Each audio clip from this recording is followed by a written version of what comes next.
ભારે વરસાદથી કચ્છના ભુજમાં પણ જળબંબાકારની સ્થિતિ છે। ભુજના બસ સ્ટેશન વિસ્તારમાં પાણી ભરાઈ ગયા છે। આખોય રોડ પાણીમાં ગરકાવ થઈ જતા વાહન ચાલકો અટવાયા।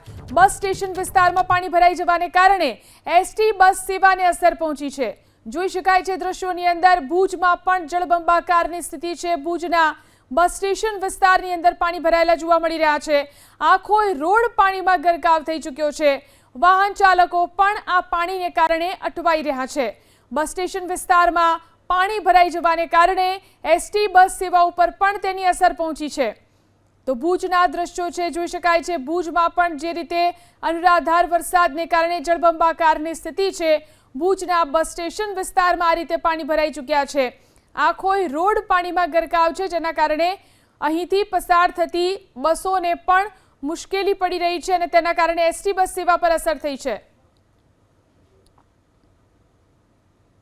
સમગ્ર કચ્છ જિલ્લામાં મેઘમહેર જે છે તે જોવા મળી રહ્યો છે। મોડી રાતથી જ કચ્છ જિલ્લાના મોટાભાગના વિસ્તારમાં વરસાદ વરસી રહ્યો છે। ધોધમાર વરસાદના કારણે ભુજના બસ સ્ટેશન વિસ્તારમાં પાણી ભરાયા છે। હાલ સીધા તસવીરો જોઈ શકાય છે કે બસ સ્ટેશન વિસ્તાર જે છે તે પાણીમાં ગરકાવ થયેલો અહીંથી જોવા મળી રહ્યો છે। રસ્તો જે છે તે બંધ થઈ ગયો છે। રસ્તા ઉપર પાણી ફરી વળતા લોકોને હાલાકીનો સામનો જે છે તે કરવો પડી રહ્યો છે। સમગ્ર વિસ્તારમાં પાણી દેખાઈ રહ્યું છે। સમગ્ર દુકાનો જે છે અહીં કને બંધ કરી દેવામાં આવી છે। મહત્વની વાત એ છે કે ભુજના બસ સ્ટેશન વિસ્તારમાં પાણી ભરાતા એસટી બસોને પણ અહીંયાથી પસાર થવામાં હાલાકીનો સામનો કરવો પડી રહ્યો છે।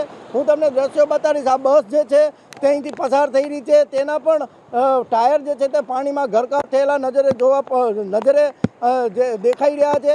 જે પ્રમાણે સમગ્ર કચ્છ જિલ્લામાં મેઘમહેર જોવા મળી રહી છે। ઠેર ઠેર પાણી ભરાયેલા જોવા મળી રહ્યા છે। સૌથી વધારે વરસાદની વાત કરીએ, વાગરમાં સૌથી વધારે વરસાદ નોંધાયો છે। સાર્વત્રિક વરસાદ જે છે અહીં કને જોવા મળી રહ્યું છે। હર્ષદ ઠાકુર, એબીપી અસ્મિતા, કચ્છ।